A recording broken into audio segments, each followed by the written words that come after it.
ಆ ಸಹಾಯವಾಣಿಯ ಮೂಲಕ ಜಿಲ್ಲಾಧಿಕಾರಿಗಳಿಗೆ ತಿಳಿಸಬೇಕು ಅಂತ ಈ ಹೊಸ ಕಾನೂನಿನಲ್ಲಿ ಮಾಡ್ತಾ ಇದ್ದೇವೆ.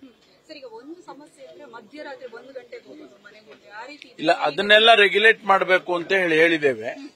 ಈಗಾಗಲೇ ರಿಸರ್ವ್ ಬ್ಯಾಂಕಿನ ಏನು ನಿಯಮಗಳಿದ್ದಾವೆ, RBI ಗೈಡ್ಲೈನ್ಸ್ ಇದೆ, 6 ಗಂಟೆಯ ನಂತರ ಹೋಗಬಾರದು ಅಂತ ಗೈಡ್ಲೈನ್ಸ್ ಅಲ್ಲಿ ಆಲ್ರೆಡಿ ಇಟ್ ಈಸ್ ದೇರ್. ಅದನ್ನು ಈಗ ಯಾರಾದ್ರೂ ಹೋದ್ರೆ ಅದನ್ನ ಕಂಪ್ಲೇಂಟ್ ಕೊಟ್ರೆ ಅವ್ರ ಮೇಲೆ ಕ್ರಮ ತಗೊಳ್ತೀವಿ.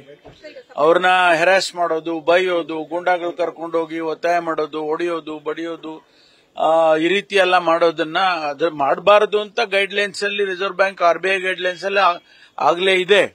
ಅದನ್ನ ಏನಾದ್ರೂ ಅವರು ಮಾಡಿದ್ದೆ ಆದ್ರೆ ಮುಂದೆ ಅವ್ರ ಮೇಲೆ ಕ್ರಮ ತಗೊಳ್ತೀವಿ. ಅದನ್ನ ಸಹಾಯವಾಣಿ ಮೂಲಕ ಅವರು ತಿಳಿಸಬೇಕು ಅಂತ ಹೇಳಿ ಈಗ ತೀರ್ಮಾನ ಮಾಡಿದ್ದೇವೆ.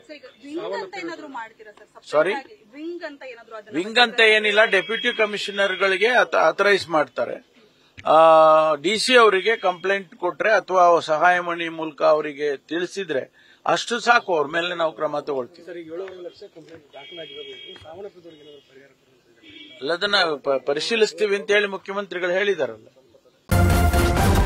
ನ್ಯೂಸ್ ಫಸ್ಟ್, ನಿರ್ಭೀತಿಯಿಂದ ನಿಮ್ಮ ಪರವಾಗಿ.